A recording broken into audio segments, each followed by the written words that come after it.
Estoy en la duda. Bueno.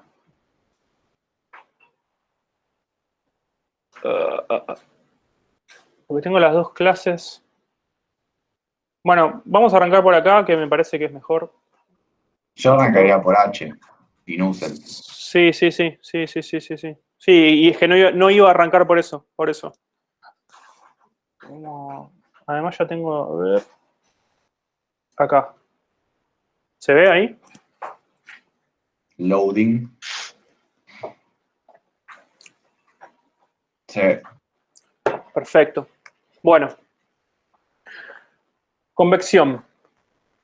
Es el tema que nos había quedado pendiente el miércoles.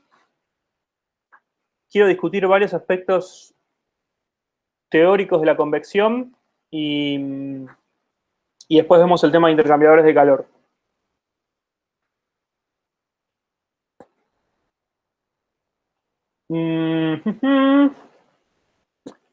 ¿Qué es la convección?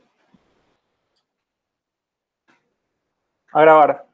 ¿Qué es la convección? ¿Qué es la convección? Les pregunto, ¿qué es la convección? Presten atención porque vamos a hacer... yo les voy a decir cuándo tienen que anotar. Calor por movimiento de fluido. Calor por movimiento de fluidos. Sí. Transferencia de calor por movimiento de fluidos. Sí. Sí. Básicamente, cuando pensemos en convección, vamos a pensar en la transferencia entre un sólido y un fluido. Eso, sí, lo que puso Pilar ahí. Un fluido en contacto con un sólido.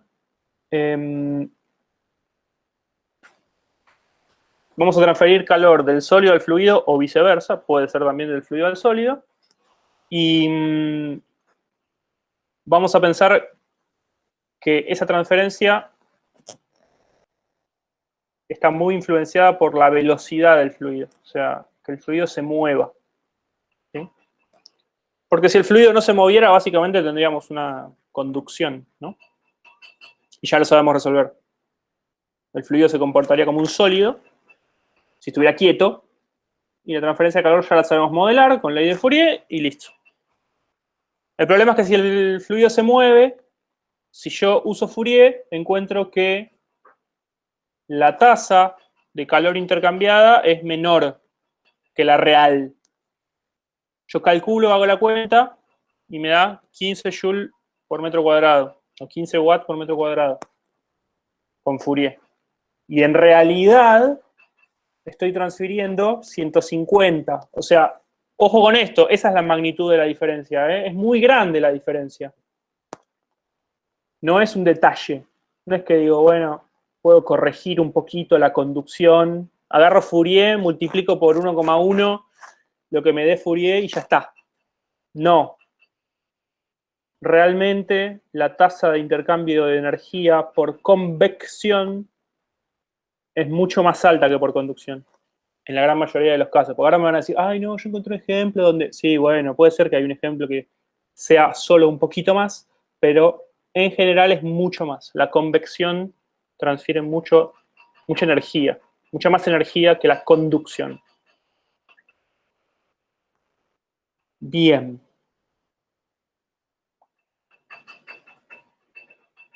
Convección natural. No quiero que se centren en esto.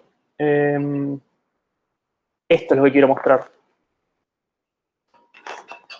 Fíjense, miren este gráfico, cópienlo. Quiero que lo miren detalladamente. Tenemos el sólido de este lado que tiene un largo L, no importa el largo. Tenemos un sólido en contacto con un fluido que tiene ciertas propiedades en su seno. Tenemos un perfil de velocidad.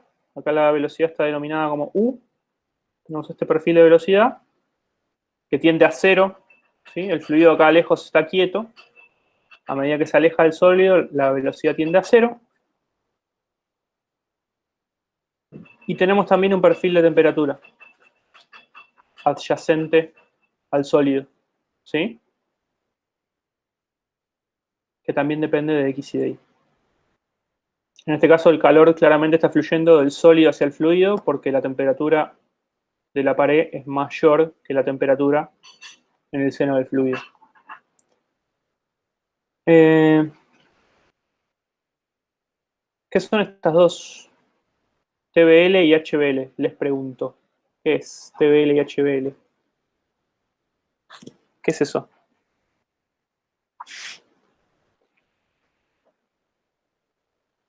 Capas límites. Bien, excelente. TBL, estoy escribiendo acá, es Thermal Boundary Layer, alto English, y HBL es Hydrodynamic Boundary Layer. O sea, capa límite térmica y capa límite hidrodinámica. Fíjense que son distintas, ¿no? Tienen distinto espesor. Pero el concepto es el que ya vimos. O sea, miremos un segundo la capa límite hidrodinámica, que es la que ya vimos en la guía 5. ¿Qué es la capa límite hidrodinámica? Es la región adyacente al sólido, cercana al sólido, donde se desarrolla el gradiente de velocidad. Dentro de la capa límite tengo gradiente de velocidad, fuera de la capa límite no hay gradiente de velocidad. ¿Sí? Es el concepto de capa límite. No miren el nombre, no importa que se llame capa límite o panchito, lo que importa es que en esta región es donde se desarrollan los gradientes. En este caso, gradiente de velocidad. Y lo mismo para la temperatura. En la capa límite térmica se desarrolla el gradiente de temperatura. Fuera de la capa límite térmica, ahí termina, ¿no? En este punto termina. Este es el perfil del espesor de la capa límite térmica, este delta, ¿sí? Fuera de este espesor, la temperatura es la temperatura infinita, la temperatura que consideramos que es la del seno de la fase fluida. Puede ser un gas, puede ser un líquido. Para fijar las ideas, ¿qué es lo que tenemos acá? Concretamente, un ejemplo, no sé, esto en clase es más fácil porque en el aula, por ejemplo, está el calefactor, ¿no? La placa intercambia calor que uno enchufa, la plaquita eléctrica, uno enchufa la placa, bueno, se ve claramente este ejemplo. Pero puede ser también la pared del horno, puede ser una cacerola, puede ser el ejemplo que gusten. Entonces, lo que decíamos recién, ¿por qué todo esto es un tema distinto? Porque este perfil de velocidad altera la transferencia de calor, la aumenta la cantidad de energía que se transfiere en relación a la conducción pura, que sería que este perfil esté planchado, o sea, que el fluido no se mueva. Si el fluido no se mueve, tendría conducción pura y ya sabemos resolverlo. Digo todo esto para introducir la idea de que la convección no es un mecanismo de transferencia de calor tan distinto. La convección, si nos ponemos finos, no es un nuevo mecanismo de transferencia de calor. ¿Sí? ¿Por qué digo esto? Porque entre estas láminas de fluido que tienen distinta temperatura que vemos acá, la transferencia de calor entre ellas se sigue dando por conducción. Sigue habiendo una agitación molecular que va transfiriendo la energía de una capa a otra. Lo que pasa es que este movimiento macro del fluido va renovando estas capas de fluido que están adyacentes, entonces genera que este aumento de la transferencia del que estamos hablando, pero el mecanismo no cambió, ¿sí? No es algo radicalmente distinto. Me remito a, esto es lo que les decía recién, me remito a citar a el Perry.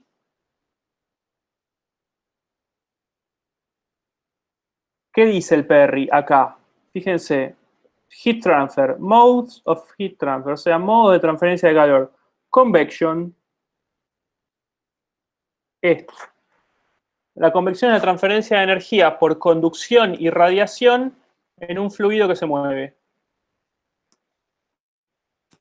El movimiento del fluido es una parte esencial de la transferencia de calor, pero no es un nuevo mecanismo. ¿Está bien? Esto es importante porque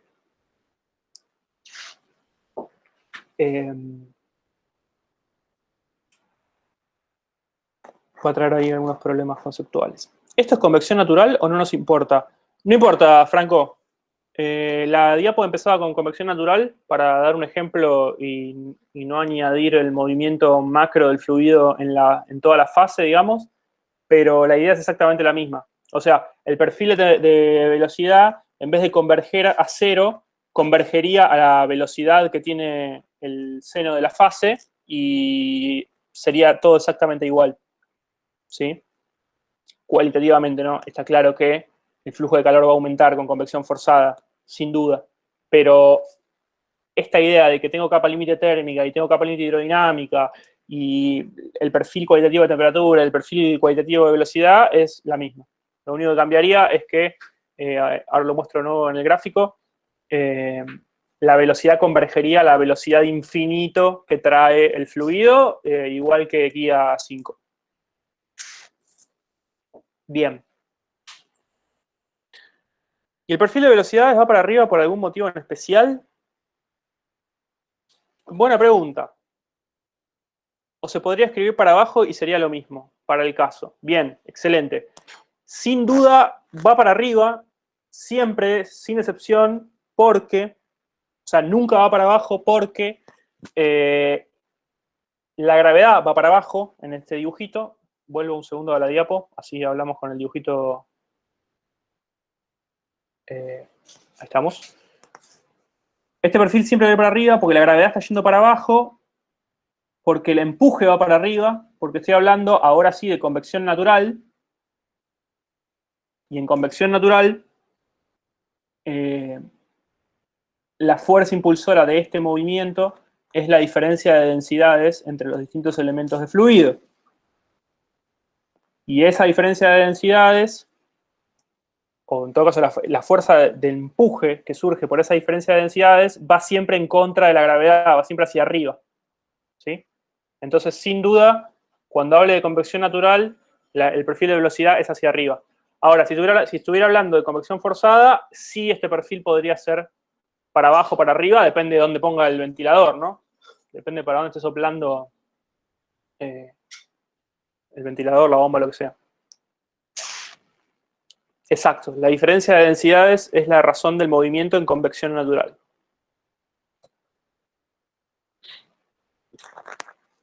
Y podemos, esto me vas a acordar, ¿no? Podemos seguir comentando este problema que tenemos con las palabras, ¿no? ¿Qué decimos cuando nos paramos al lado de la estufa y vemos este sistema?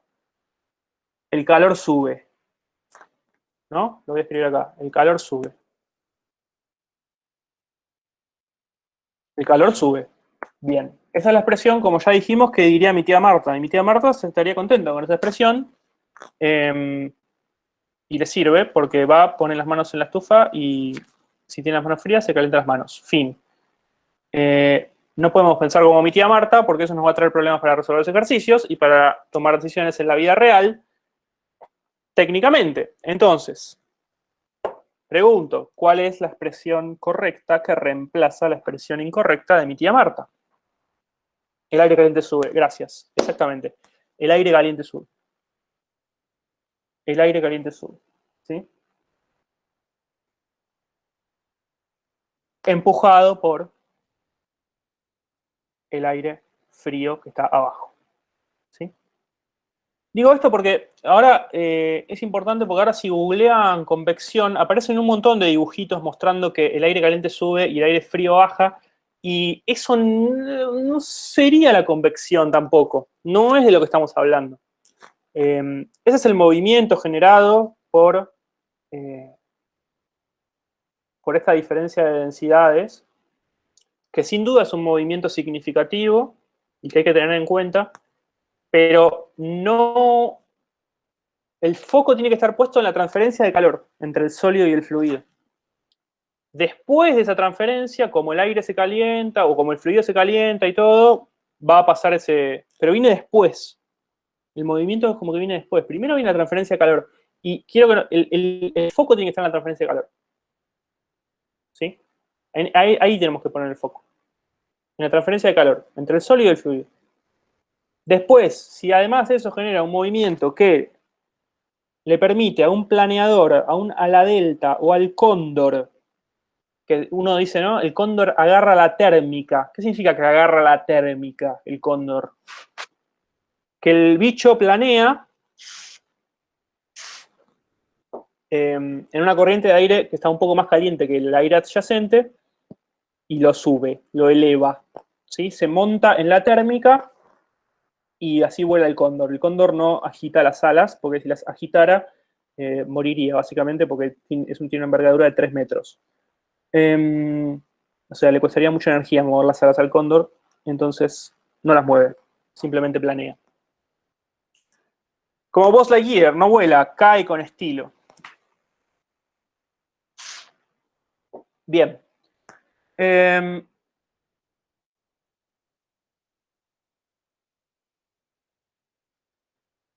Entonces, pongamos el foco en la transferencia de calor. Acá viene la justificación, dejo la pregunta, la vamos a contestar en 3 minutos, de cómo modelo esta complejidad. ¿Cómo modelo esta complejidad?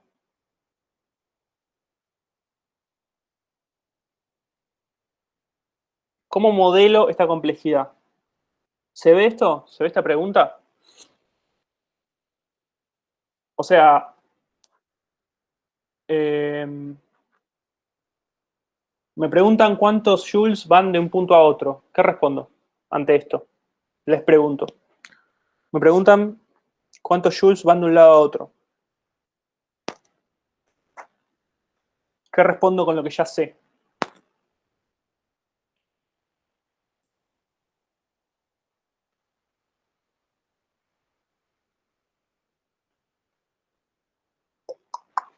¿Qué respondo? Tic, tac, tic, tac. H por delta T, no.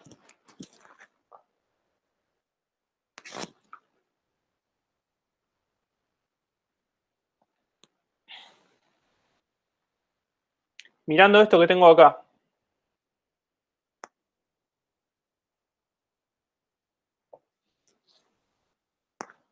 ¿Qué tengo? Tengo un perfil de temperatura, un perfil de velocidades.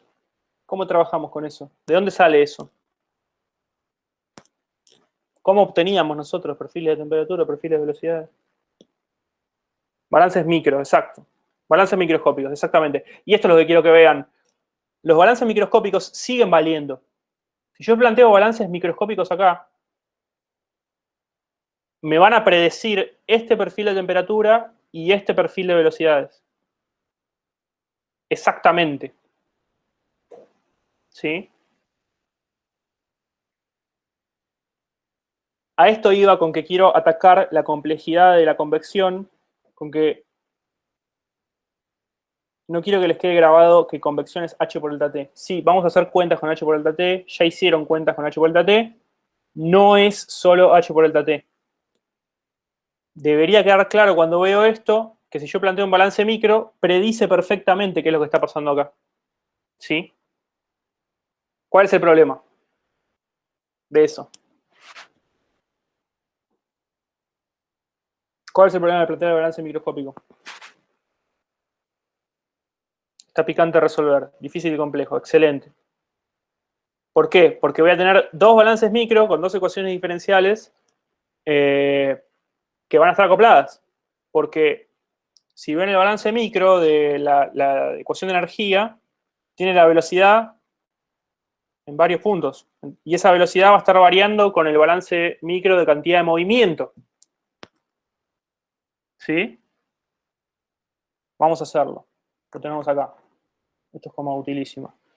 Planteo estas hipótesis, estado estacionario, fluido newtoniano, propiedades constantes, G va para abajo en X, el movimiento se da por la fuerza boyante en contra del empuje, considero las aproximaciones de capa límite y no considero la generación viscosa. O sea, incluso despreciando esto, va a quedar picante, ¿sí? Ecuación de movimiento, ping. Ojo, porque hay velocidad en I, Esta velocidad no es cero, Hay una velocidad que va para allá, Que va en ese sentido.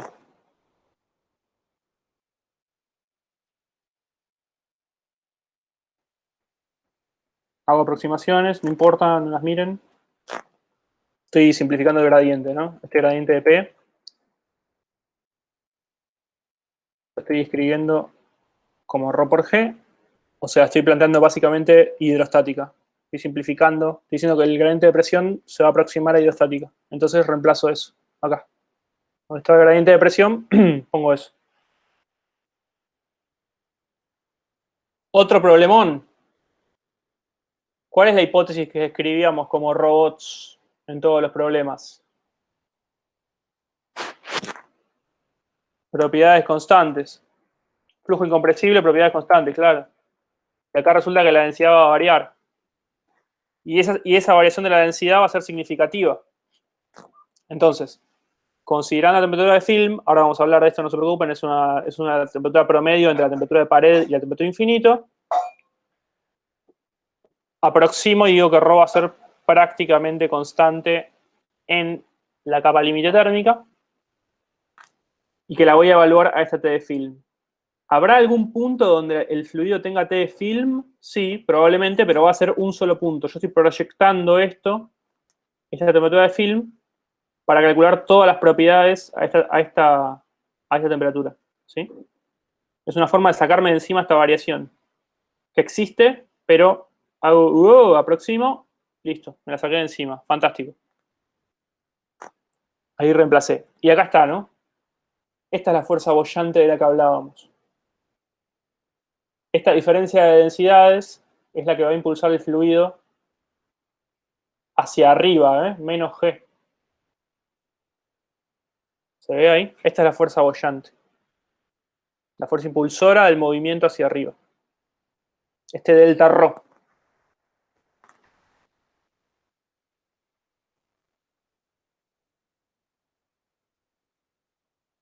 Bueno, meto el coeficiente, no importa. Esto, hay un beta para ver cómo varía ρ con t y puedo cambiar el delta ρ por un delta t. ¿Sí? En función de este beta. Estoy mostrando todo esto, ahora van a entender por qué. Y lo estoy sobrevolando también porque ya lo deben haber visto en la teórica. Se viene delta ρ motriz. No. Ya nos sacamos de encima delta ρ y tenemos delta t. Ecuación de continuidad, energía, me queda esto. Condiciones de contorno. N igual 0, N igual infinito. Fíjense que tengo que plantear condiciones de contorno para la temperatura y para las dos velocidades, para las dos componentes de la velocidad. Estoy suponiendo que en el seno del fluido, el fluido está quieto. Si el fluido se estuviera moviendo, acá iría una cierta U, una cierta B corta mayúscula, ponele. Condición de no deslizamiento, y tengo una temperatura de pared y una temperatura infinita en el seno del fluido. Adimensionalizo, esto ya lo saben hacer.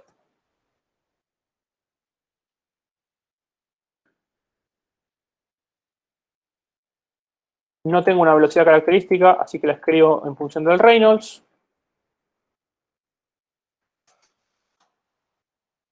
E introduzco el número de Grashof que viene a dimensionalizar todo esto. Todo este bicho es el número de Grashof. ¿Sí? Al adimensionalizar la ecuación de la energía con las condiciones que puse, aparece este paquete que le llamamos número de Grashof. ¿Qué es esto que dice acá? Representa la relación entre la fuerza boyante, que me va a dar este delta T, y la fuerza viscosa. ¿La fuerza viscosa? ¿Está bien eso? Sí, porque está el Reynolds. Sí, está bien. Bien. Me queda esto que está acá. Y acá tengo los intervalos, ¿no? Cuándo considero convección natural y cuándo convección forzada. ¿Sí? En este caso, si el Reynolds es más grande que el Grashof, tengo convección forzada. Si el Grashof es más grande que el Reynolds, tengo convección natural. Y si no, tendré un poco y un poco. A esto quería llegar.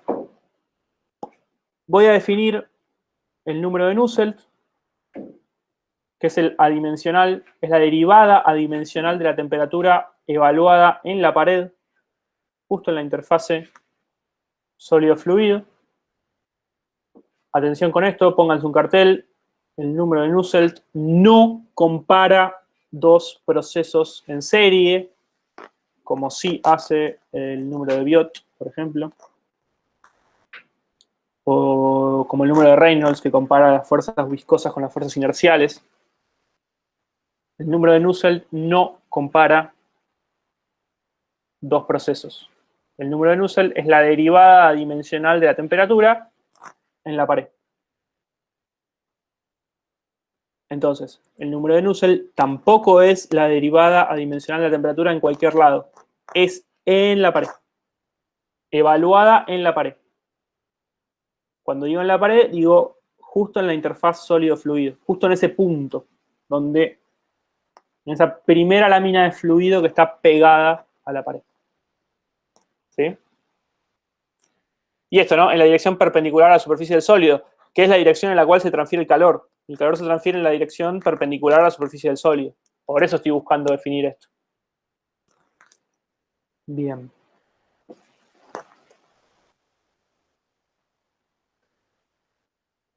Defino el número de Planck, CP sobre K.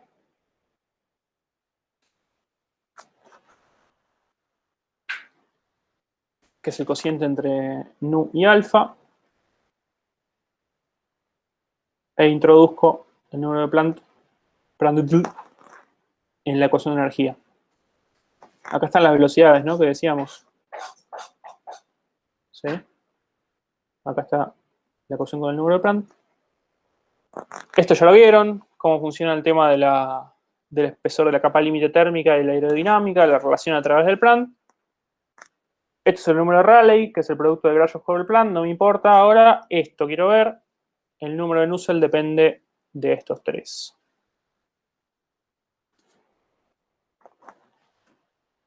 Listo, fin. Toda esa introducción era, si se perdieron no tengo ningún problema, porque lo que quiero mostrar no es esto. Lo que quiero mostrar es, bueno, acá tenemos otro grafiquito, charlemos desde acá.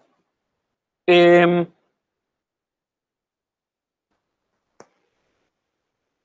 ningún lugar de todo lo que planteé, así sobrevolado y en el aire, aparece H. ¿Por qué? O sea, ¿dónde está el H? A mí me dijeron convección H por delta T. ¿Cómo puede ser? Nos engañaron. ¿Qué pasa? ¿Se entiende el problema? En todo el razonamiento que hice, lo pasé muy rápido porque ya lo había visto en la teórica, pero no está H. ¿De dónde sale H? Es mi pregunta. ¿Entienden lo que estoy preguntando? ¿De dónde sale H? Concretamente.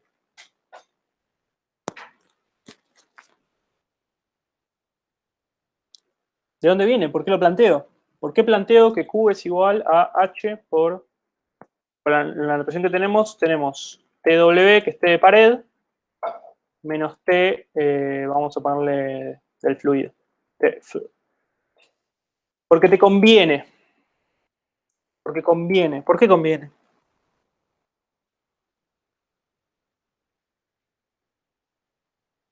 Si ya lo acabo de resolver. Es práctico.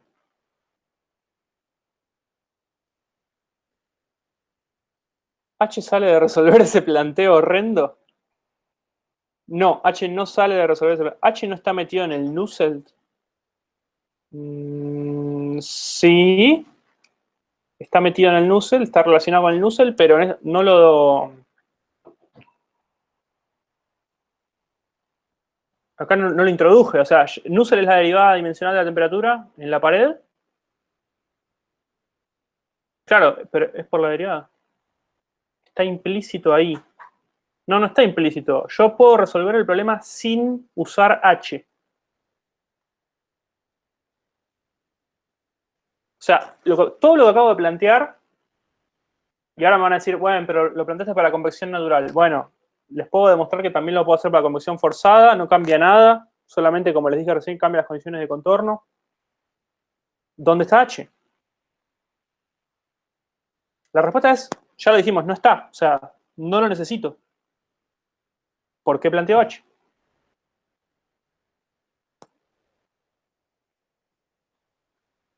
Porque H es una consecuencia del planteo anterior, un resultado que se puede usar más rápido.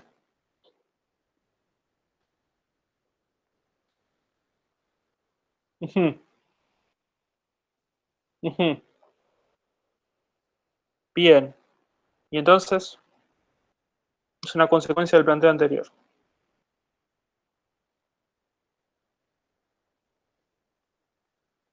Es una consecuencia del planteo, un resultado. ¿Y por qué no hago este planteo y listo? ¿Para qué me estoy introduciendo un nuevo número?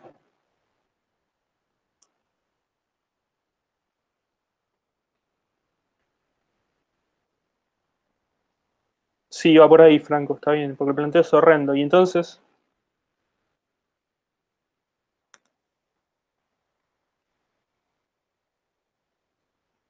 ¿por qué es más fácil resolver adimensionalmente una vez y después sacar H's? Para poder correlacionar resultados.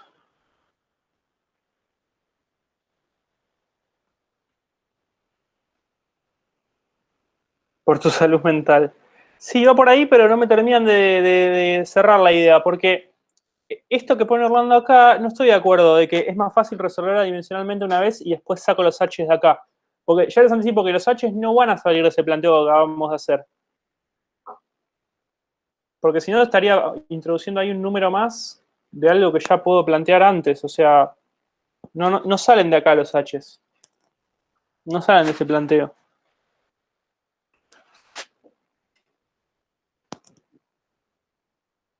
Tomer dice para poder correlacionar resultados. ¿Qué tipo de resultados? Correlacionar resultados. Es la misma idea de recién, o sea, ¿por qué hago? Si ya hago las cuentas, ya resolví el problema.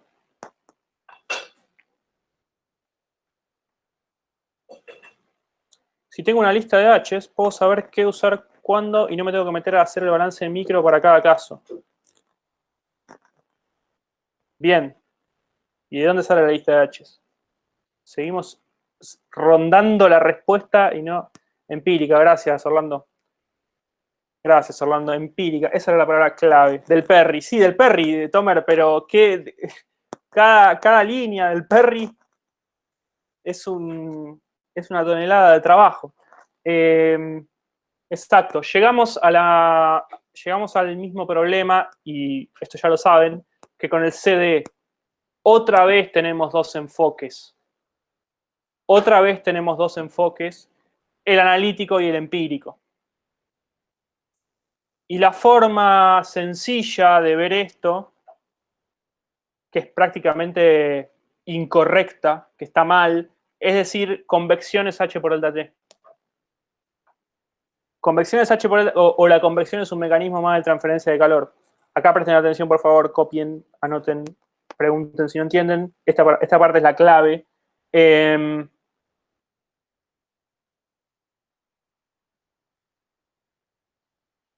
Si tenés que, viene tu vecina, ¿no? Y dice, ay, vos que estudiás ingeniería, ¿no le explicás al nene que está cursando cuarto año de física y no entiende un pomo? Bueno, vos vas, le explicás física al nene y, nene, bueno, tiene 16 años, ¿no? Le decís, bueno, hay 3 mecanismos de transferencia de calor, conducción, convección, radiación, el tipo se los aprende de memoria, va a prueba, la madre se pone contenta, te pagan, te llevas tu billete y todos felices, ¿está bien? No entendió nada el pibe, repitió que los mecanismos de transferencia de calor son 3, listo, ganamos todos. Estamos en la facultad, no alcanza eso. Entonces, digo, ¿A qué me refiero concretamente con preguntar de dónde viene H? Con que, como decíamos recién, puedo obtener las respuestas analítica y matemáticamente. Y el planteo, como decía, creo que era Franco, era horrendo. Yo lo único que hice hasta acá fue plantear las ecuaciones, no las resolví porque se resuelven numéricamente, porque no tienen una solución exacta. Si la tuvieran, probablemente no hablaríamos de un tercer mecanismo de transferencia de calor, hablaríamos solamente de una solución loca cuando el fluido se mueve, pero no tiene una solución fácil, por lo tanto, usamos el modelo de H por delta T, y esos H's, como dice Orlando ahí, son empíricos. ¿Sí? Son empíricos. Es exactamente el mismo problema que teníamos con el CD.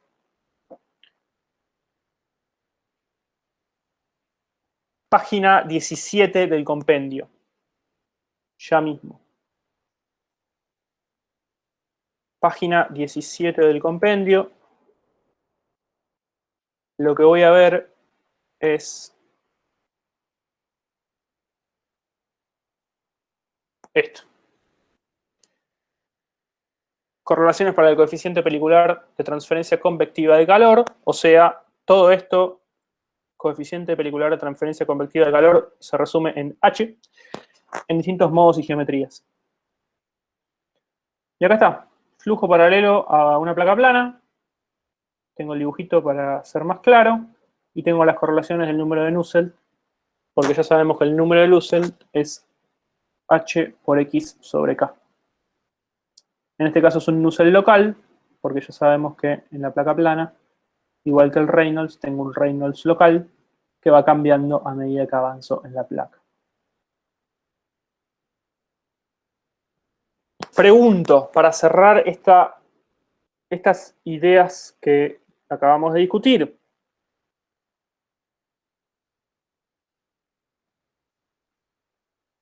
¿qué gano y qué pierdo con este enfoque empírico? A la luz de lo que estamos viendo acá en la página 17 del compendio, que sigue, ¿no? Es toda una tabla.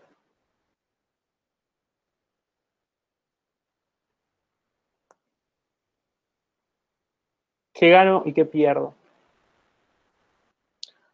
Gano practicidad. Sí, gano tiempo, perdés exactitud. Pierdo precisión, perdés formalismo.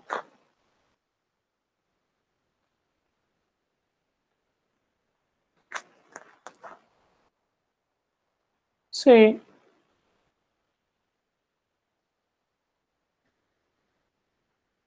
Ahí me gusta más lo que dice Pilar, ¿eh? A eso apuntaba. ¿Qué significa eso? No están todas las situaciones. Sí, ¿cómo se dice eso? Lindo, Orlando.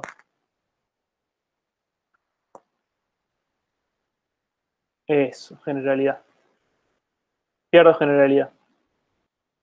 Exactamente. Pierdo generalidad. ¿Qué es la razón por la que construyo una teoría? Yo construyo una teoría para que sea general.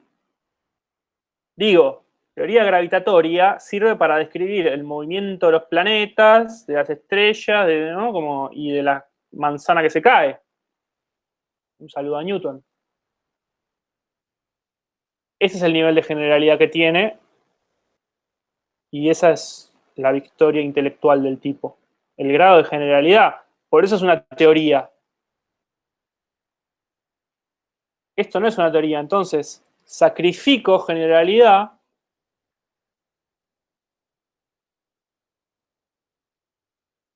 en pos de, tomo lo que decía Tomer ahí, llamémoslo practicidad. Entonces, no me queda otra que hacerme una tablita con caso por caso e ir listando cada una de las correlaciones empíricas que el sistema me permite, que cada sistema o en todo caso, que obtuve de cada sistema, ¿no? Al medirlo en el laboratorio. Insisto, atrás de cada una de estas correlaciones hay años de laboratorio, de gente midiendo y haciendo correlaciones medio pobres, medio así nomás.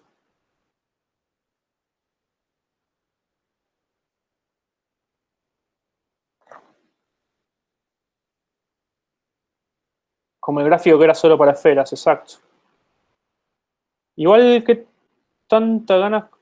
tanto ganas con el balance micro? Si para hacer ese balance también aproximaste cosas. Sí, aproximé cosas, pero esas aproximaciones estoy suponiendo a priori que son mejores, o en todo caso que son más generales que ir caso por caso, viendo cómo se transmite el calor en cada sistema. Hice aproximaciones, pero siguen siendo bastante generales.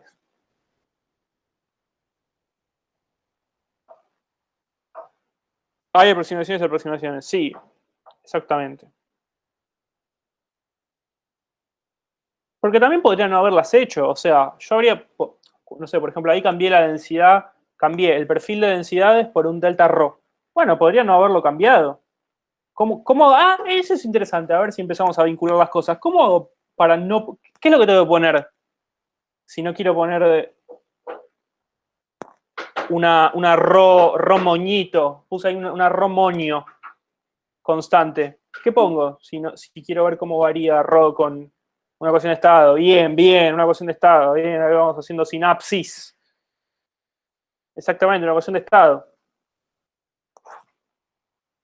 Una ecuación que relacione la temperatura, la densidad con la temperatura y la presión. ¿Sí? Entonces, esa aproximación que estoy haciendo no me está ahorrando solamente una complejidad así nomás de la ecuación diferencial, sino que estoy eliminando tener que introducir una ecuación de estado que, opa, qué complejidad, ¿no? Sumado a esta ecuación diferencial, tendría además que tener una buena ecuación de estado. Penn-Robinson, exactamente. Digo, porque estamos haciendo ese pasito de pasar de ρxy a ρmonio, esa aproximación, y no estamos viendo qué hay atrás. O sea, ¿a qué monstruo estamos matando? Estamos matando al monstruo de Penn-Robinson. ¿Está bien?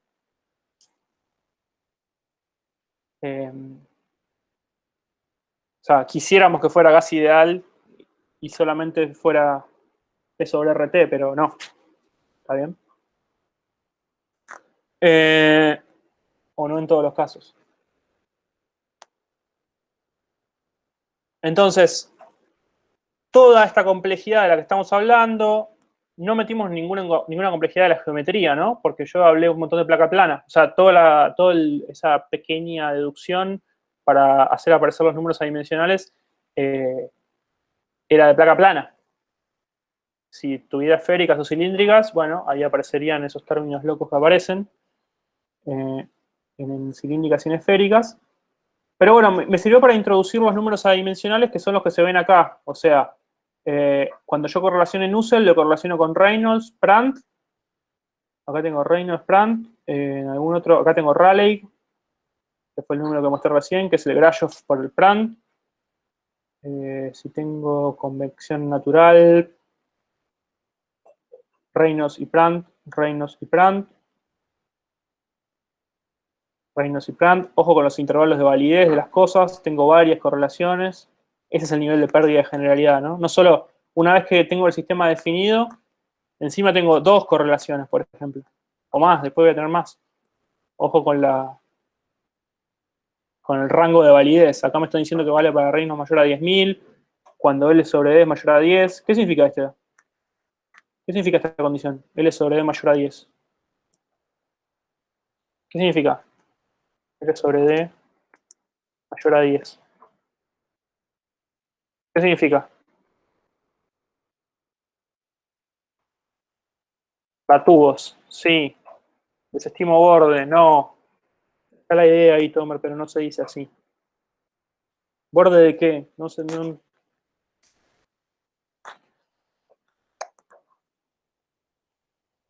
Extremos del tubo, sí. Entonces,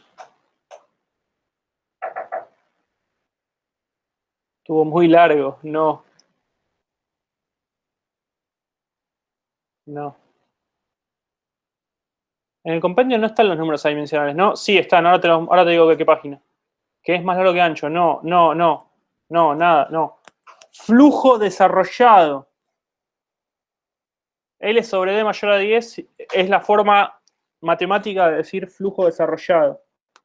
Si yo me paro muy cerca de la entrada del tubo, el perfil no está armado todavía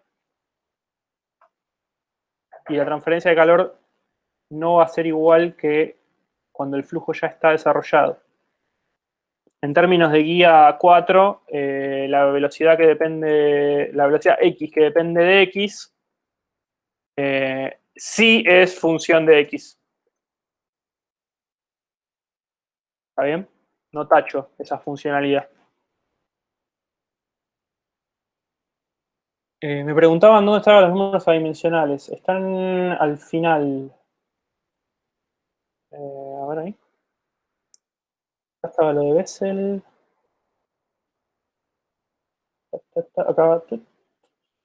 Acá están.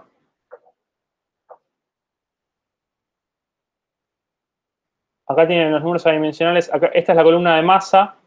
La vamos a ver la semana que viene. Acá están los de calor. Acá tienen el beta, el factor de compresibilidad, creo que se llama, ahora no me acuerdo el nombre. Acá tienen el Reynolds, Freud, Nusselt, Prand, Grashof, Peclet. Y bueno, después vamos a ver estos. Esto.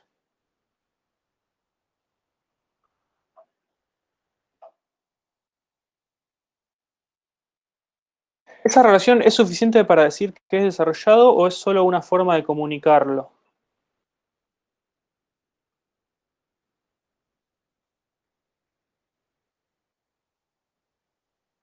No sé, las dos son verdaderas. Es suficiente y es una forma de comunicarlo.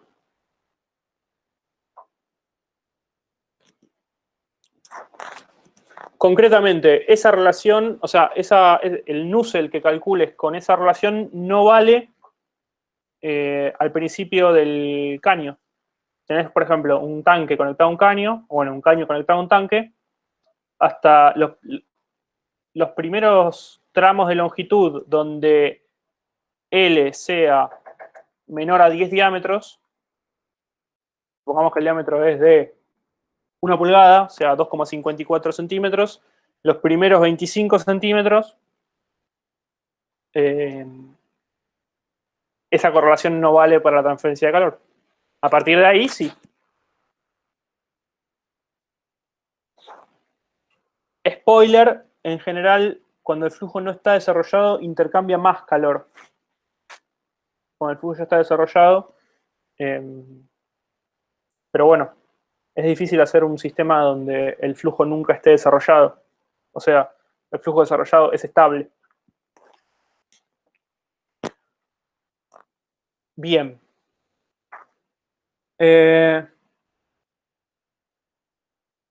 Bueno, laminar turbulento para distintos Prand acá. Bueno, hay que perderse ahí un rato en la tabla para ver de qué depende todo.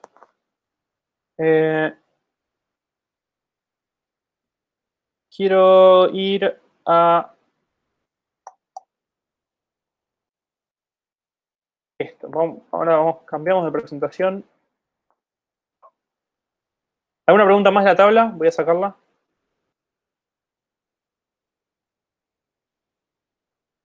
Vamos a ir a esto.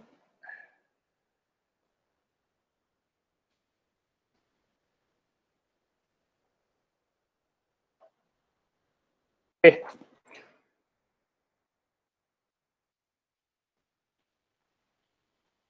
Esto es lo que ya dijimos. La convección no es otro mecanismo de transferencia. Esto es básicamente la traducción de lo que acabo de decir del Perry. Acá ya puse, ¿no? Enfoque empírico. Y otra cosa que me parece importante del tema de convección es que esto del H por delta T,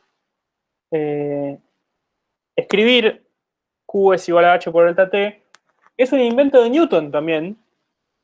Por eso le podemos volver a agradecer a Newton. Se llama ley de enfriamiento de Newton. Y justamente lo que me parece importante es mostrar no solo que H es empírico, sino también que este coeficiente de transferencia de calor H está viendo el sistema desde un punto de vista más macro, ¿sí? ¿Se acuerdan que habíamos visto estos tres niveles de análisis que tiene esta materia, que son el macro, el micro y lo que el Perry llama molecular, perdón? El macro, el micro y el molecular. Creo que están en la tapa del BERD, ¿no? La tapa del BERD tiene esos tres niveles, macro, micro y molecular. En ese mapa, con estas tres dimensiones, el análisis que acabamos de hacer de las ecuaciones diferenciales con los balances de energía, con el balance de energía, perdón, y el balance de cantidad de movimiento microscópico, sin duda es, bueno, justamente microscópico. ¿Sí? Estoy en un nivel donde considero, como ya dijimos en la clase 1,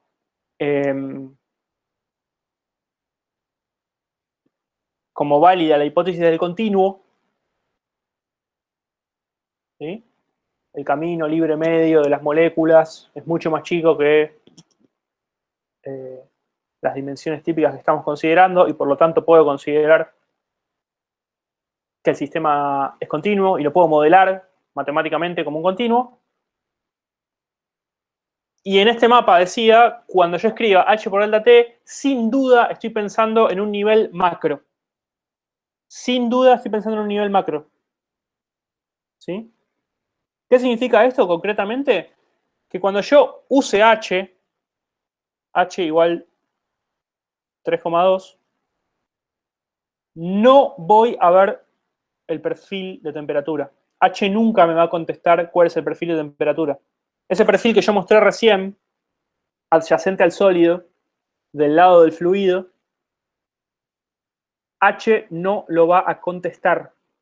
H siempre me va a contestar cuánto vale Q. ¿Cuántos watts por metro cuadrado? No me va a decir cómo es el perfil de temperatura. Y a eso voy con ojo, ojo, porque el perfil de temperatura está. Si yo voy y pongo una termocupla ahí y mido, voy a poder ver esa capa límite térmica. El perfil de temperatura está. H no lo ve. A eso voy con que es un modelo macro, que no llega a ver esa sutileza. ¿Se entiende esto o no?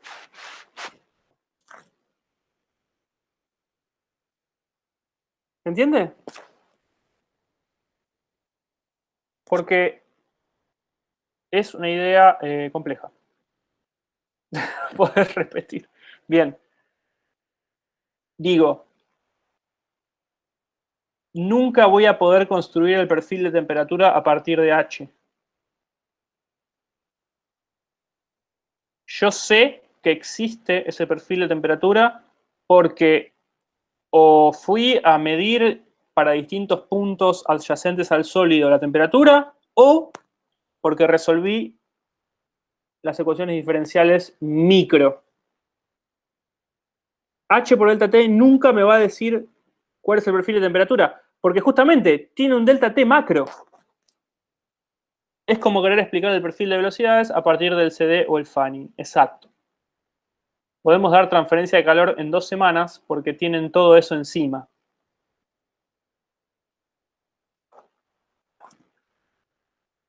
Y transferencia de masa lo vamos a dar en 1 semana y media y lo van a entender igual porque es exactamente igual que esto.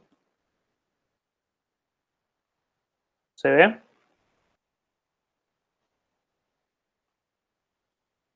Por eso todo esto es una materia. Porque esto igual. Entonces, de la misma manera que el CD no me muestra cuál es el perfil de velocidades adyacente a la esferita o a la placa plana o lo que sea, la geometría que sea, en definitiva, el CD no me muestra cómo es el perfil de velocidades adyacente al sólido, el H tampoco me muestra el perfil de temperatura adyacente al sólido.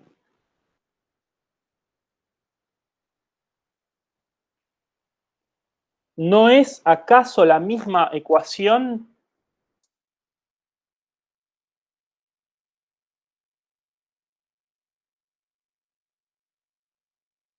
que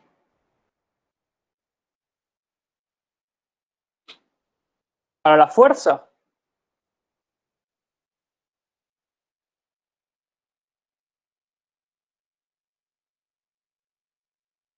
¿no son la misma ecuación? La fuerza como el flujo de cantidad de movimiento, el calor como el flujo de energía.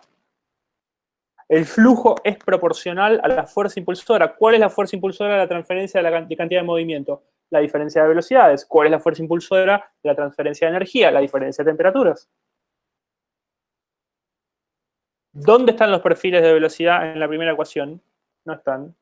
¿Dónde están los perfiles de temperatura en la segunda ecuación? No están. ¿Hay perfil de temperatura? Sí. ¿Lo veo? No. ¿Hay perfil de velocidad? Sí. ¿Lo veo? No. ¿Por qué? Porque estoy usando un modelo macro.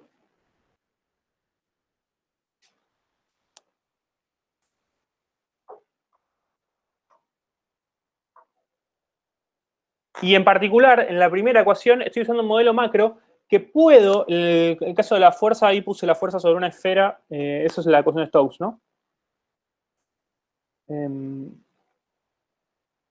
Puse 6 pi mu d, quizás sea 3 pi mu d. Bueno, no importa. Si es 6, es el radio, 6 pi mu r. Decía, la primera es 3, sí, sí, es 3. La primera ecuación la puedo predecir haciendo un balance micro y todo. Y la semana que viene vamos a discutir cómo construyo un H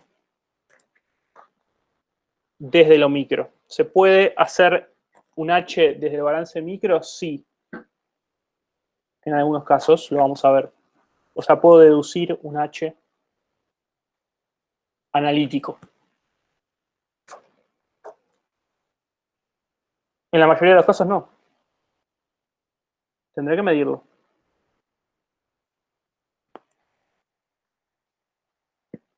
¿Quedó claro esto? ¿Se entendió?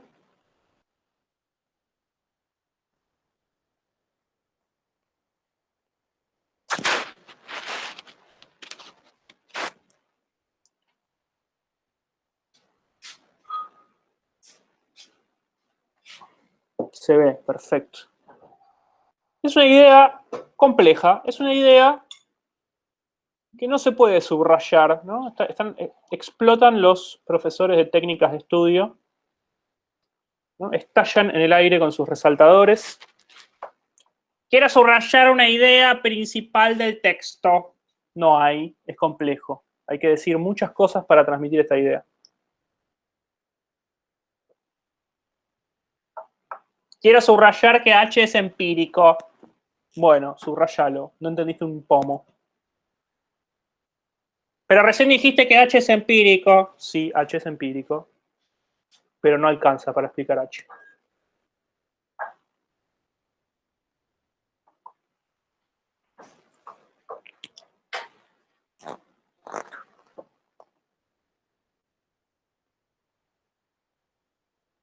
Bueno.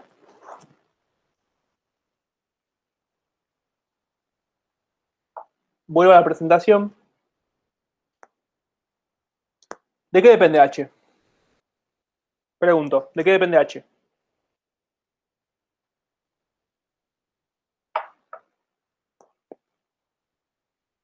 Del fluido.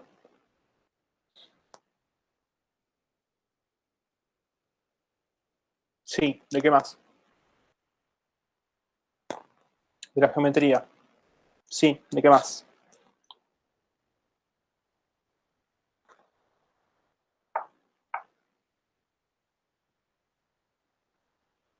Gracias, Maya. Maya debe tener los apuntes de la clase de la... Maya tiene el tráfico de apuntes de la clase vieja y ya puede rematar lo que estoy buscando. Blanquealo, Maya, ¿compraste en el mercado negro los apuntes de esta materia? Bueno, bien, depende de todo. ¿Qué significa que depende de todo? Esto que hablábamos recién, depende del fluido, depende de la geometría, depende de la temperatura, depende de las dimensiones, depende de todo. ¿Sí? Y esto es lo que quiero subrayar mucho para seguir ahondando en esta idea. ¿Existe el H del agua, como puede existir el H del metano, el H del mercurio líquido? No, exactamente, no. Entonces, ojo con esto, H no es una propiedad del fluido. O sea, lo que quiero subrayar acá, concretamente, exactamente. O sea, lo que quiero subrayar acá, cartel, o sea, no voy a entrar al Perry a buscar un H del agua, ni un H del metano, ni un H de ningún fluido. ¿Sí? Sí voy a entrar al Perry a buscar la densidad, la capacidad calorífica, la conductividad, la viscosidad. Esas sí son propiedades del fluido. Esas sí son propiedades de los materiales, H no. ¿Sí?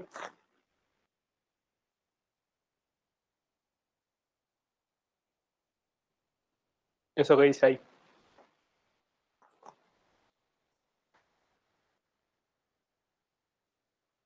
Bien.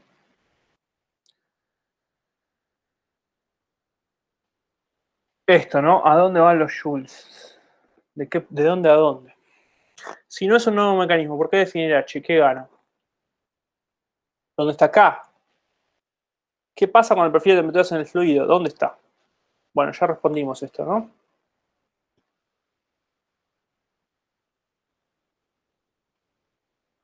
¿Dónde está K? K está en la conducción que se da entre las láminas adyacentes de fluido, adyacentes al sólido, que transfieren el calor entre ellas por conducción. Lo que pasa es que se están moviendo, entonces, y ese movimiento es el que modifica la transferencia. Aumenta la transferencia de calor.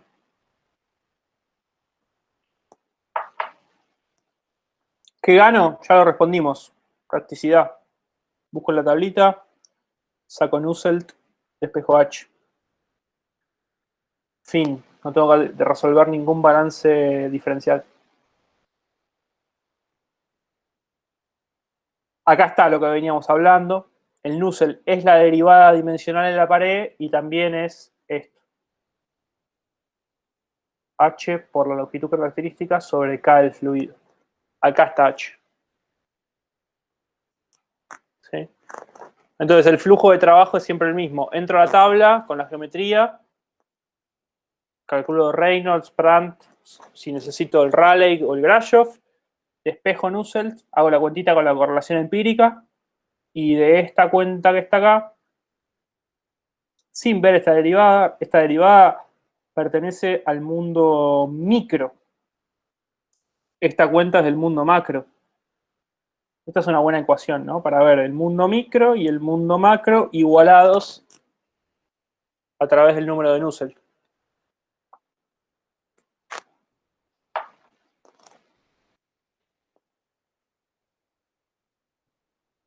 Por eso decía que H se llama, H viene de la, se llama Q igual a H por el T, es la ley de enfriamiento de Newton. Decía, ¿por qué es de Newton? Porque realmente Newton inventó H. Y tiene sentido que lo haya inventado Newton porque,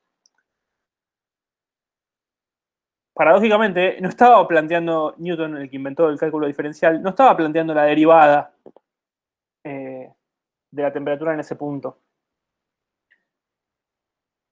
Yo lo pensaría a Newton en este contexto, acá, como un tipo del siglo XVI, o XVII, creo que XVI, no, XVII, que tenía qué clase de equipo experimental para medir H. Y un vasito y una pelotita, digamos, no tenía mucho más. Y con eso, que es bastante macro, porque insisto, no está viendo la derivada, el tipo hizo su ley de enfriamiento, H por delta T. Bueno, está bien, capturó la esencia de la transferencia de calor. El flujo es proporcional a la fuerza impulsora. Le salió bien.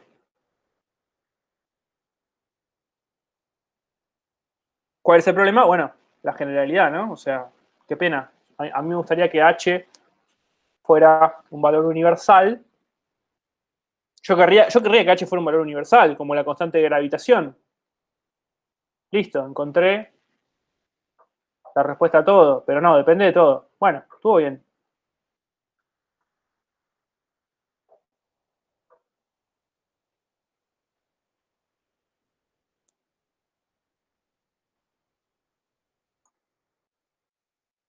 Bien, acá me dicen por la cucaracha que tenemos que meterle garra. No confundir con el biot.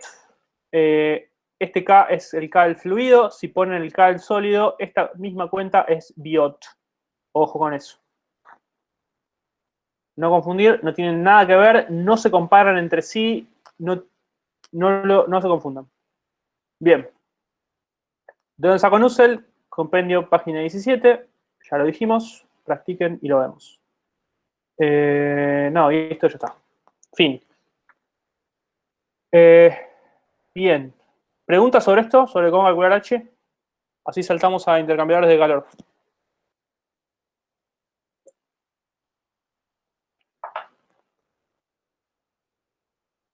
¿Alguna pregunta?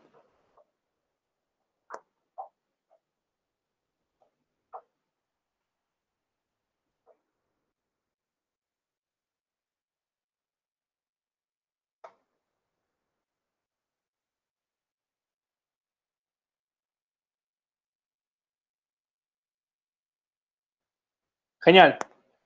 Le metemos garra. Igual ya lo vieron hoy, no voy a profundizar mucho, solamente quiero que vean un par de cosas.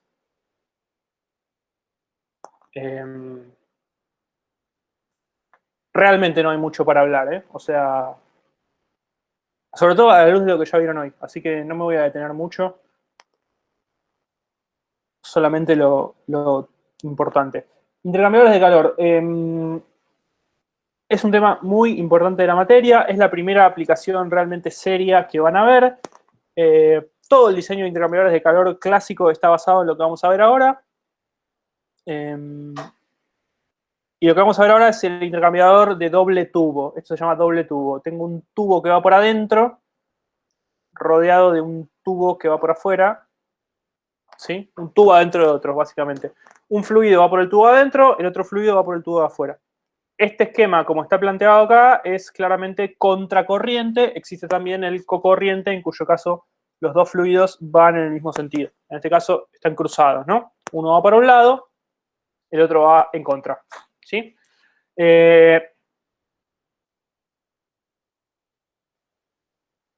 Cosas que no vamos a ver y que se usan mucho y cada vez más, los intercambiadores de placas, intercambiadores de calor de placas. ¿Sí? Es un sándwich de una placa al lado de la otra. Los fluidos no se mezclan en ninguno de los dos casos, ni en este de doble tubo ni en el de placas. Pero el diseño de intercambiadores de placas es mucho más complejo, bueno, tiene sus cositas, ¿no? Este es mucho más clásico y un ejemplo de libro de ingeniería química. Quiero poner el foco en ¿cuál es la pregunta relevante acá? Ya la dijimos la vez pasada y no quiero que se pierdan. ¿Cuál es la pregunta?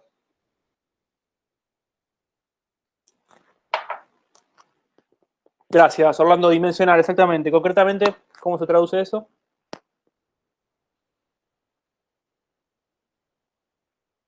Diseñar, sí, en concreto. Decir el área, gracias, Franco. Eso, decir el área, metros cuadrados. La respuesta a esto, o sea, vamos a hacer un análisis derivada, y la respuesta tiene que ser ¿cuántos metros cuadrados? ¿Sí?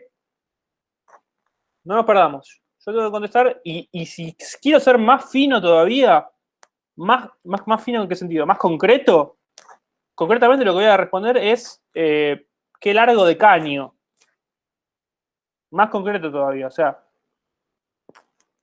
todo este intercambiador de doble tubo va a tener 15 metros. Listo.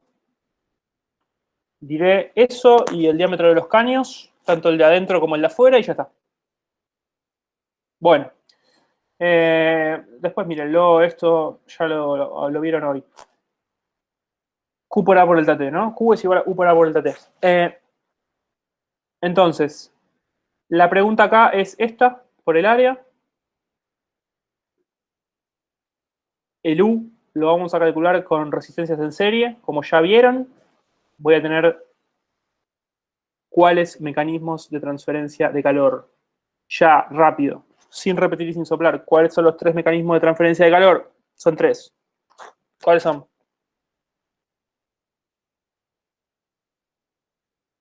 Convección, convección, radiación. Mal, Franco.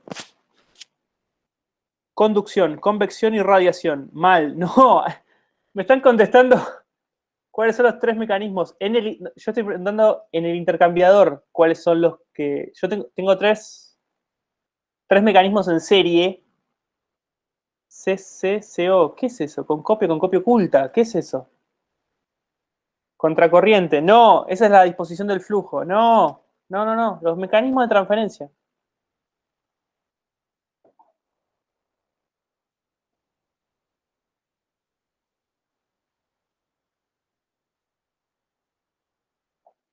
¿Qué hay adentro del U? Es la pregunta también. Eso.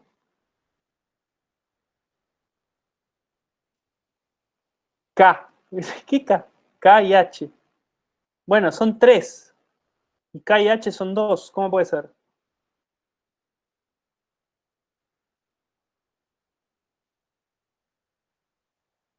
El tercero te lo debo. Pilar, Pilar pone una, sumo un poroto. El tercero te lo debo.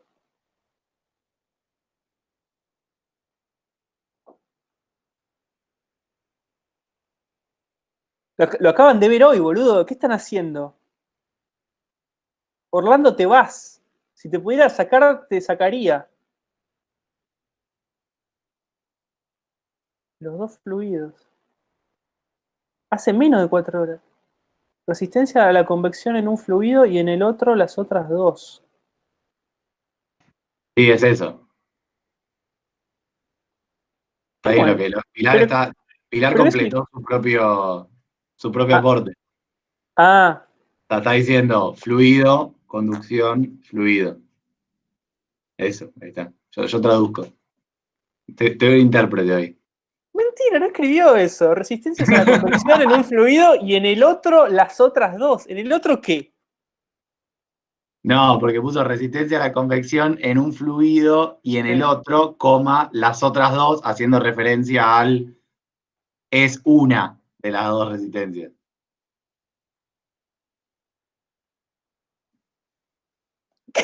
Bueno, ok.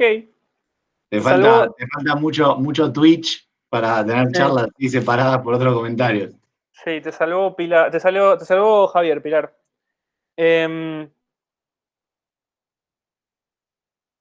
Sí. Yo sé que Javier está por atrás ahí. Sí. Yo sé que se quiere ir. Él me está apurando, ya lo sé.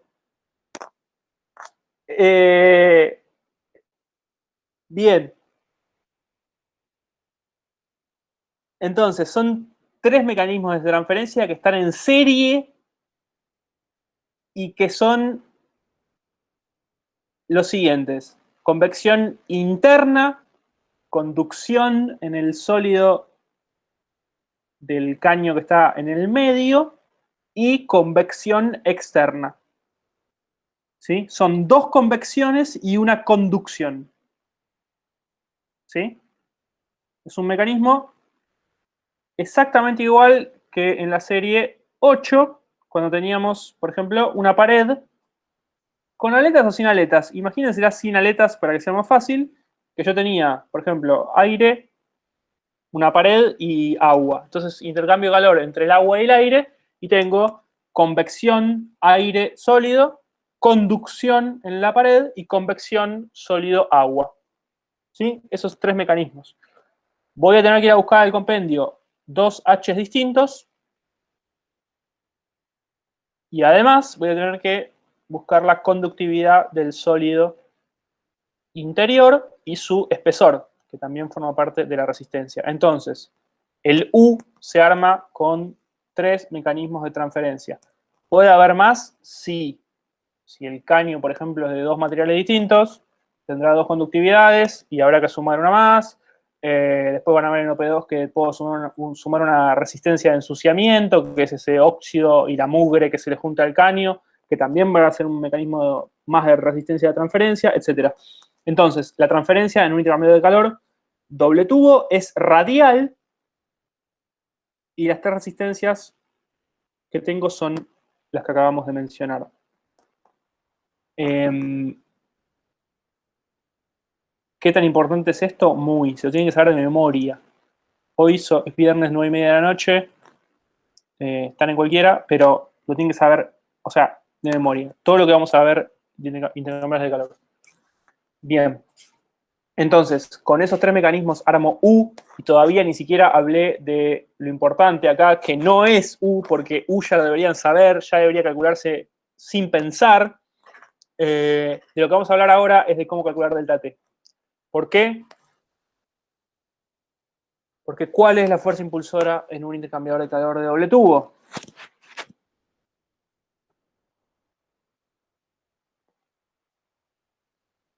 Delta T, gracias Franco, no me había dado cuenta. Si pudieras darme un poquito más de precisiones. Medio logarítmico. Delta T medio logarítmico. ¿Qué significa delta T medio logarítmico? No me pongan la fórmula. ¿Qué significa? Estoy preguntando. ¿Por qué aparece delta T medio logarítmico? La diferencia de T en función de la posición, en función de la posición. TT a la entrada y a la salida. Eso, lo que acaba de escribir Guadalupe. Lo demás no. Bueno, un poco lo que puso Pilar, pero no remató. Delta T cambia punto a punto. Como el flujo de calor es radial y un fluido se está calentando y otro se está enfriando, el delta T cambia punto a punto. El delta T cambia con Z. El delta T cambia con la posición dentro del intercambiador. Entonces, voy a tener infinitos delta T. Como voy a tener infinitos delta T, tengo que armar el promedio. Tengo que armar un promedio que represente a todos ellos. Eso es lo que van a aprenderse de memoria como, che, ¿estudiaste intercambiadores de calor? Estudiar intercambiadores de calor es estudiar esa deducción. ¿Está bien? La deducción que está acá, ahora la pasamos rápido, ya la acaban de ver, pero es la deducción de cómo paso de un delta T local, puntual, en un punto genérico del intercambiador, a un delta T medio logarítmico total, usando, como dice Orlando, el delta T a la entrada y a la salida. ¿Se ve esto? Genial. Bien, lo voy a pasar muy rápido. Entonces, este delta T es el delta T medio logarítmico. Vamos a ver cómo se calcula. Planteo el balance en una rodaja de fluido caliente. Lo que entra por transporte advectivo en la posición Z, menos lo que sale de transporte advectivo en la posición Z más delta Z, menos lo que el fluido caliente entregó,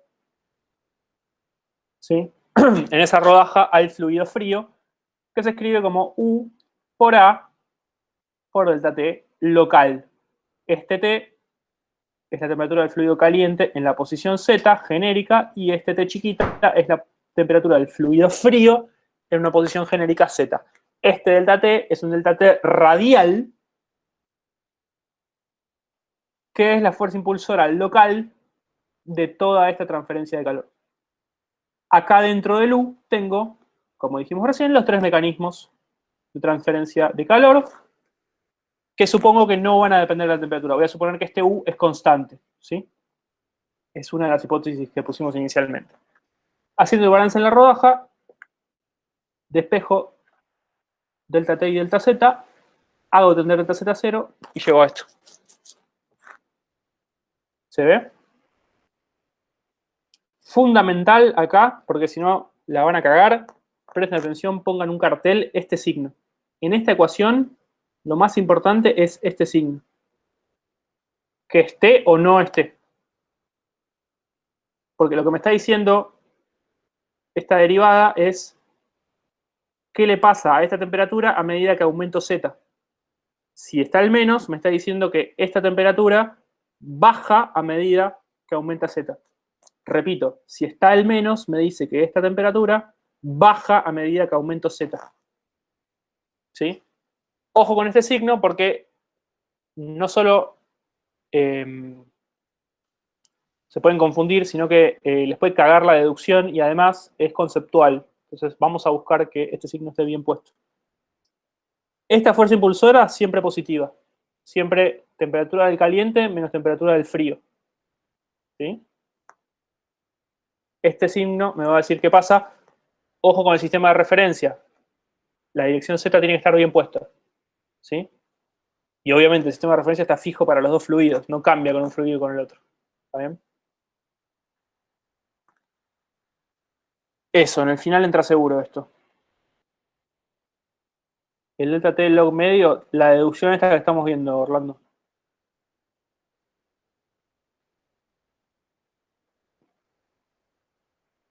Y si no entra la deducción, entra U por A por delta T. Bueno, el cálculo del U entra seguro, sin excepción, tipo. Pero esto lo tienen que saber. Bueno, hago lo mismo para el fluido frío. Ah, perdón. ¿Por qué voy a hacer lo mismo que el fluido frío? ¿Por qué no puedo integrar esto? Esto que está acá no lo puedo integrar. O sea, acá tengo T y acá tengo T. ¿Qué es lo que me impide integrar esa función? ¿Por qué no puedo integrarla?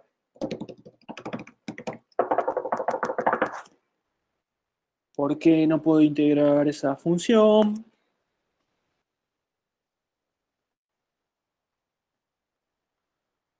Gracias, Franco. T chiquita depende de Z, entonces tengo que ir a... exactamente. T chiquita depende de Z, por eso me voy a parar en el fluido frío y voy a hacer exactamente lo mismo. Ojo que acá tengo un signo más en la entrada de calor, porque justamente el fluido frío se calienta y el caliente se enfría. No se confundan con eso, es importante y es una fuente de error. Hago exactamente lo mismo, balance en la rodaja para el fluido frío, hago tender delta Z0 y obtengo eso. Ojo porque el signo menos y el signo más acá cambian según sea contracorriente o cocorriente. Ojo con eso. Llego a eso, despejé delta Z, despejé el diferencial de la temperatura del fluido frío en función de Z, y acá viene el paso clave de todo esto. ¿Viene ya? Sí, creo que viene ahora. El paso clave de todo esto es, o sea, hasta acá no hice más que un manipuleo algebraico y hacer aparecer el diferencial. El paso clave es, decía, fabricarme el diferencial de la variable T menos T. O sea, fabricarme el diferencial de fuerza impulsora. Ver cómo varía la fuerza impulsora con Z. ¿Sí? Y cómo hago eso, resto miembro a miembro. Acabo de restar las dos ecuaciones que obtuve y me armé este diferencial de fuerza impulsora local. Ese es como el paso clave que uno tiene que tener en la cabeza cuando piensa en intercambiadores de calor de doble tubo. Balance la rodaja para cada fluido y resto miembro a miembro. Ahora sí voy a poder integrar. ¿Sí? Ese es el corazón de todo esto. Finalmente, el último paso que me queda es eliminar este M por C de los dos lados. Lo voy a hacer mediante el balance macro para cada uno de los fluidos. Esa es otra cosa que también se olvida mucho. Venimos agregando cosas, no se tienen que olvidar lo anterior. Lo anterior es básicamente intro, o sea, hacer un balance en un intercambiador de calor. Eso ya lo saben hacer. ¿Y cómo es? Bueno, ahí integré. Ahora lo repasamos. Esto que está acá, o sea, Q es igual a M por C delta T y Q es igual a M por C delta T. Es el mismo Q. El calor que salió de un fluido, del fluido caliente, fue al fluido frío. No se olviden de esto porque así les queda finalmente el Q grande en función de la fuerza impulsora total. Decía, lo que hice acá atrás fue hacer finalmente la integral para la fuerza impulsora. Fíjense que lo que hice fue que en Z igual 0 tengo temperatura de entrada del caliente y temperatura de salida del fluido frío. Tengo esta fuerza impulsora. ¿Sí? Esto me dice que este intercambiador es contracorriente porque tengo la entrada de uno y la salida del otro. Y a la salida en Z igual L tengo la salida del caliente y la entrada del frío. ¿Se ve? Integro, o sea, fíjense que pasé esto para ahí abajo y el delta Z lo pasé para allá. Ahí tengo delta T, y ahí tengo delta Z, y me queda el logaritmo de T menos T, ¿sí? Esa resta, Y acá me queda, donde decía Z, me queda L. ¿Sí? Acá hago este jueguito con los calores para eliminar el M por C. Despejo M por C para sacármelo de encima y dejar todo en función de Q y de los delta T. Lo reemplazo en la cuenta anterior. Manipulo algebraicamente y llegué. ¿Sí?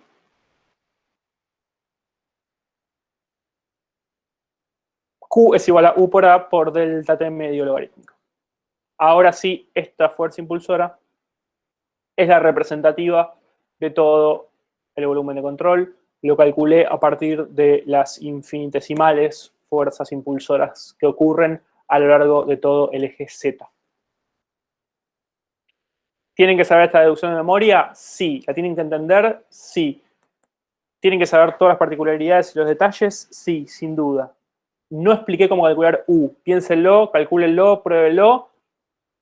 ¿Hay que saberlo de memoria? Sí. ¿Hay que entenderlo conceptualmente? Sí. ¿Qué tan importante es este tema? Lo acaba de decir Javier. Lo repito, está grabado. Entra en el final. Y ahí está. Delta T medio logarítmico es eso que está ahí arriba.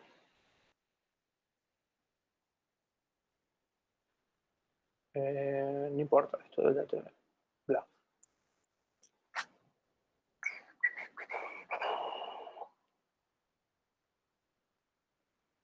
¿Preguntas?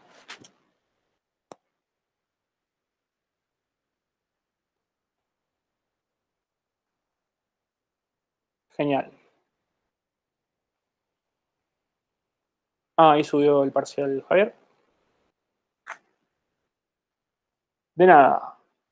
Puede ser que haya algún pequeño error en el Excel del ejercicio 1, pero lo más importante es el PDF de cómo está resuelto.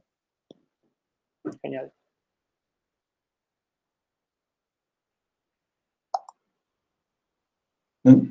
¿Alguna pregunta? No sé si... Perdón, dale. Sí, sí. No, que pasaste así como el generalización de delta T.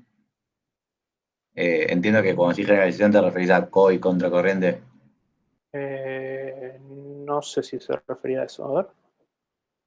Sí, te refería a eso. Ya sé, porque uno dice, acá está lleno de delta T, no me lo voy a acordar. Fíjense que este delta T que está acá arriba es el que está en el numerador del logaritmo y este delta T que está acá a la derecha es el delta T que está acá abajo. Entonces, no se tienen que aprender de memoria las formulitas, sino que les sirve para chequear. O sea, si llegan a que esto está acá arriba y esto está acá abajo, lo hicieron bien. Cualquier Y otra hay una combinación. y hay una cosa más, si podés pasar la diapositiva. Nico hizo todo este planteo en, no me acuerdo qué era, pero co-corriente contra corriente. Creo que es contra. Habría que ver el delta T arriba, pero en el arreglo, o sea, cuando vos planteás el planteo, estás suponiendo, bueno, por dónde va cada, o sea, para qué sentido va cada fluido, ¿no? Si es co-corriente o si es contracorriente. Tienen que saber hacer los dos, ¿no? Como co-corriente y contracorriente, pero si los hacen los dos y los comparan, van a ver que, o sea, yo lo digo por si quieren saber cómo se calcula, tener de memoria qué es el delta T logarítmico, es esto que tiene Nico acá, o sea, es la diferencia de temperaturas caliente menos frío a la salida, fíjense en Z igual L, no a la salida de cada uno, sino al final del intercambiador, menos la diferencia de temperaturas al principio del intercambiador, dividido el logaritmo de y lo mismo. Pero nada, como que eso, o sea, sí, el secreto acá es dibujarlo y tenerlo bien presente, pero con eso es como que podés chequear que siempre haya llegado bien a la deducción. Claro, con el dibujito al lado es mucho más claro.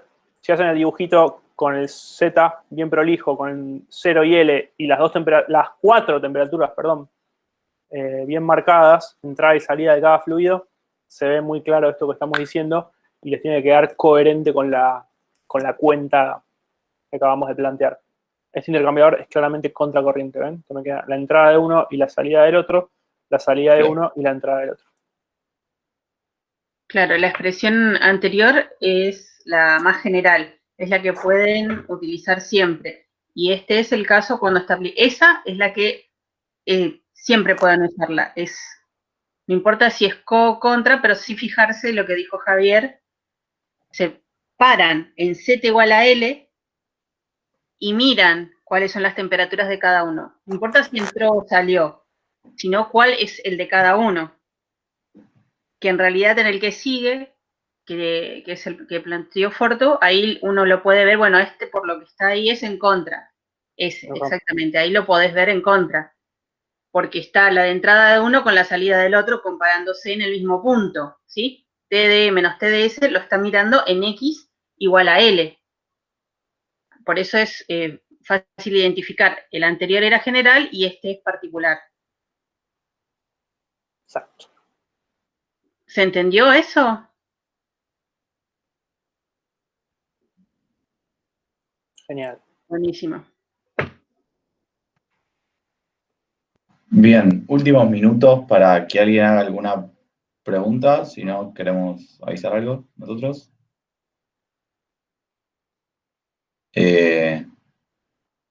¿Alguna duda de esto, de la guía que quedó colgada?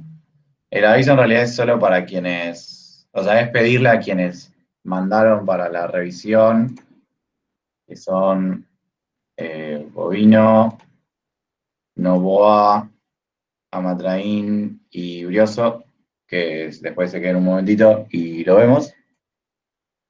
El resto, si no hay más consultas,